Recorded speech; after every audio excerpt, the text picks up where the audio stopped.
आइए दोस्तों, आज हम लोग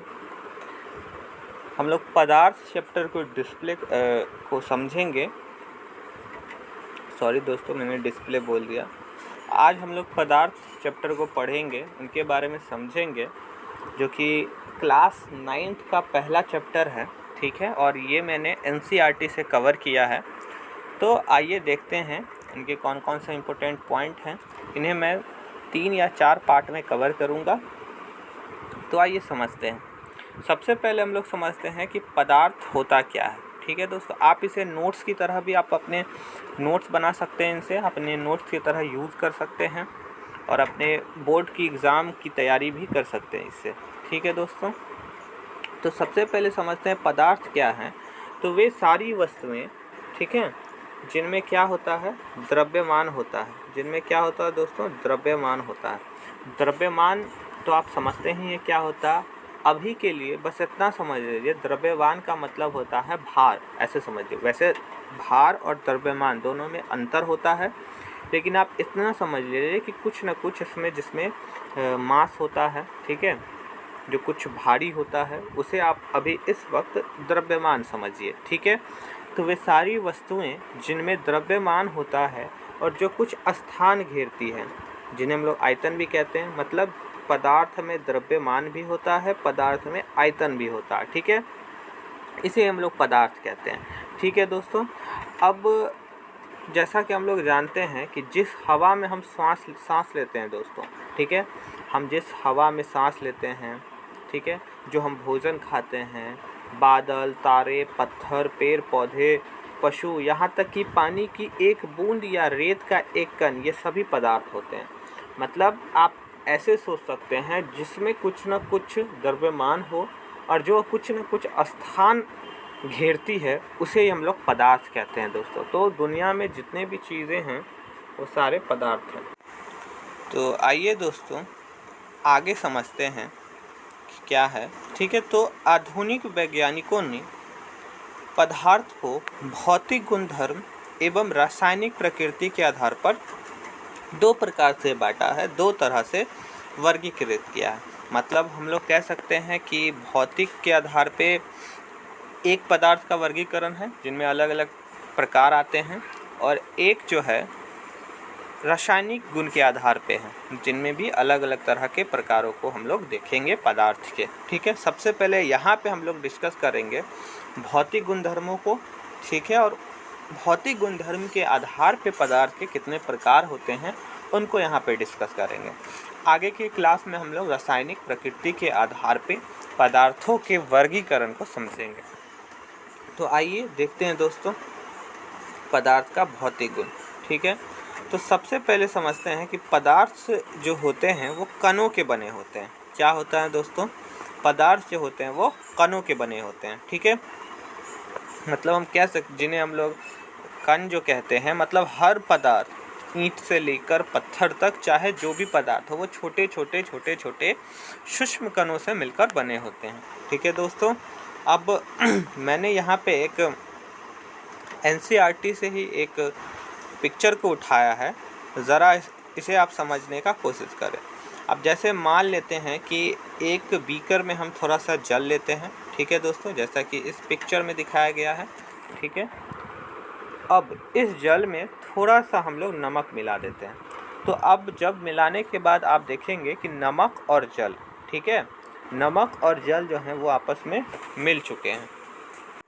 तो ऐसा होने का कारण क्या है दोस्तों, ऐसा होने का कारण है कि जो नमक और जो जल के कण हैं, ठीक है दोस्तों, वो आपस में जल के रिक्त स्थानों में मिल जाते हैं। जो नमक के कण होते हैं वो कहाँ मिल जाते हैं दोस्तों, वो पानी के अंदर के जो रिक्त स्थान होते हैं उनमें मिल जाते हैं। अब एक गुण ये भी है कि पदार्थ के कण बहुत छोटे होते हैं। ये इतने छोटे होते हैं कि हम कल्पना भी नहीं कर सकते हैं। ठीक है, पदार्थ के जो कण होते हैं दोस्तों वो बहुत ही ज़्यादा सूक्ष्म होते हैं। ठीक है, इसके लिए भी मैंने एक NCERT से ही एक ये उठाया, पिक्चर को उठाया है, जो आगे हम लोग देखते हैं। यहाँ पे है वो पिक्चर। अब जैसे कि दोस्तों यहाँ पे देखिए यहाँ पे मैंने बीकर में छोटा सा एक जल लिया है, ठीक है। अब इस जल में हम लोगों ने समझ लीजिए कि कोई पोटेशियम परमैंगनेट या फिर कोई स्याही को रखा, ठीक है, या फिर किसी रंग को मिलाया। तो अब आप देखेंगे कि इसमें मिलाया तो इसका रंग अब ऐसा हो गया। अब इसमें से कुछ लिया, इसमें से कुछ जल लिया मिला हुआ, और इसको फिर अलग से बीकर में पानी में इसको मिलाया, तो इसका रंग आप देख, इसी तरह से ये प्रोसेस जो है, ये तरीका जो है वो बार बार दोहराते हैं, तो आप देखेंगे कि ये जो है इसका जो रंग है, ठीक है, वो हल्का होता जा रहा है, लास्ट तक हल्का होता जा रहा है। और संभव है कि एक टाइम ऐसा भी आएगा जब ये रंग जो है साफ ख़त्म हो जाएगा और हमें पानी एकदम से मिलेगा, ठीक है।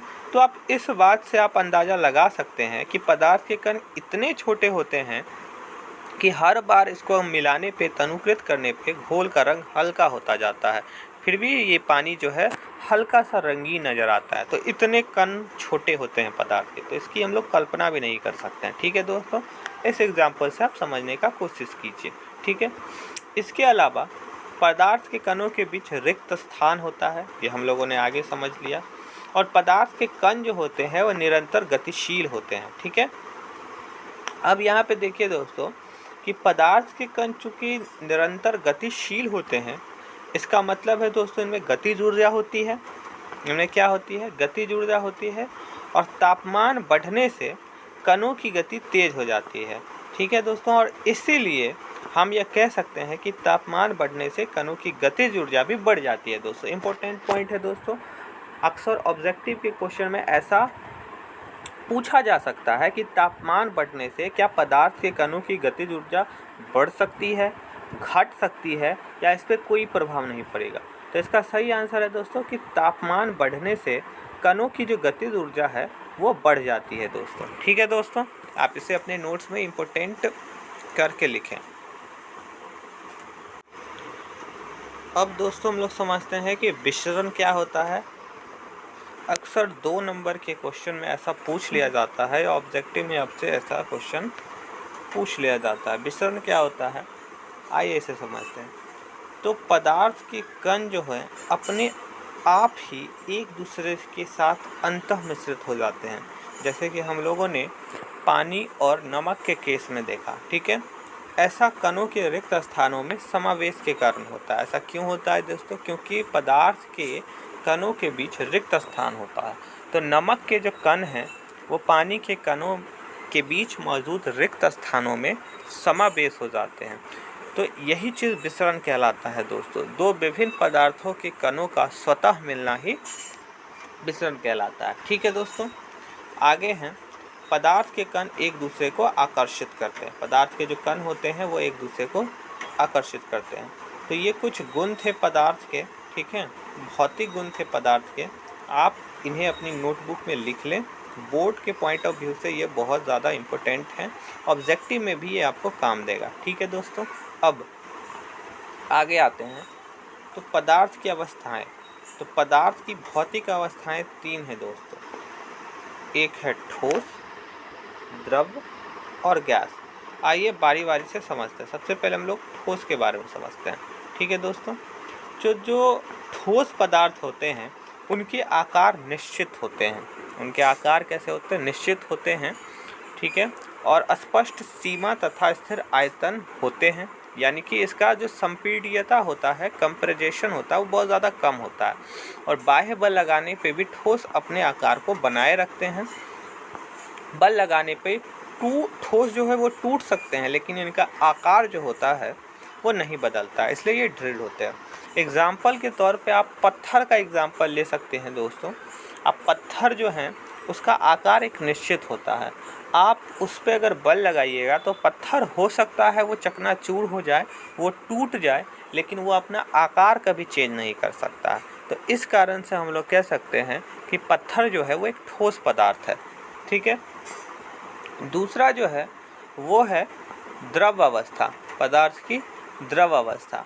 द्रव अवस्था में क्या होता है दोस्तों कि द्रव का आकार तो नहीं बदलता है, सॉरी, इसका आकार नहीं, लेकिन इसका आयतन निश्चित होता है। कहने का मतलब ये है दोस्तों कि जो द्रव होते हैं उनके आकार चेंज हो सकते हैं। इसे जिस भी बर्तन में हम लोग रखें, जैसे एग्जाम्पल के तौर पे अगर हम लोग पानी का एग्जाम्पल लें, पानी का उदाहरण लें, तो पानी को अगर आप बॉटल में रखेंगे तो बॉटल का आकार ले लेगा, अगर आप उसे किसी बाल्टी में रखेंगे तो वो बाल्टी का आकार ले लेगा। लेकिन क्या दोस्तों इससे उसका आयतन घटेगा क्या या आयतन बढ़ेगा क्या? नहीं, आयतन जो होता है वो निश्चित रहता है। ठीक है, तो हम लोग कह सकते हैं कि द्रव का आकार नहीं लेकिन आयतन निश्चित रहता है।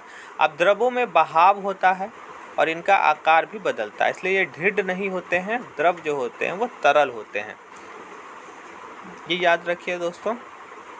अगला है गैसीय अवस्था। ठीक है दोस्तों, ये भी इम्पोर्टेंट है। तो गैस का ना तो आकार निश्चित होता है और ना ही आयतन निश्चित होता है। ठीक है, अब ठोस और द्रव की तुलना करें दोस्तों तो गैस की संपीडितता जो होती है ये काफ़ी अधिक होती है। ठीक है, अब गैसीय अवस्थाओं में कणों की गति अनियमित एवं अत्यंत तीव्र होती है। ये आपको पता है दोस्तों कि तीव्र होती है, जैसे कि अगरबत्ती है। ठीक है, और अगरबत्ती में आप ये भी आप सोच सकते हैं कि जब हम लोग उसको गर्म करते हैं, ठीक है दोस्तों, जब अगरबत्ती को हम लोग हीट करते हैं, गर्म करते हैं, तो क्या होता है दोस्तों, उसके कण तेज़ी से फैल जाते हैं। तो हम लोग कह सकते हैं कि गैसीय अवस्था में कणों की गति जो होती है अनियमित और अत्यधिक तीव्र होती है। ठीक है दोस्तों, अब यहाँ पे मैंने इसके कणों को कुछ प्रदर्शित किया। जैसे ठोस के कण देखिए दोस्तों, इसके जो कण हैं, ठीक है, ठोस के जो कण हैं उनमें आप देखिए बिल्कुल सा रिक्त स्थान नहीं पाया जाता, बहुत ज़्यादा आपस में ये एक दूसरे को बांधे हुए रखते हैं। ठीक है, इसलिए ये ठोस होते हैं, आकार भी इनका दृढ़ होता है। लेकिन आप द्रव में देखिए तो थोड़ा सा जो होता है रिक्त स्थान है और इसके जो कण हैं वो हल्के हल्के से मूव कर रहे हैं, हल्के हल्के से मूव कर रहे हैं। लेकिन गैस के कण आप देखिएगा तो गैस के कण जो होते हैं एक दूसरे से काफ़ी ज़्यादा दूर होते हैं दोस्तों, और एक दूसरे से काफ़ी ज़्यादा दूर होने के कारण ये मूव करते रहते हैं। ठीक है दोस्तों, तो ये ठोस, द्रव और गैस के कणों की स्थिति है। आप इसे भी अपने एग्ज़ाम में लिख सकते हैं दोस्तों।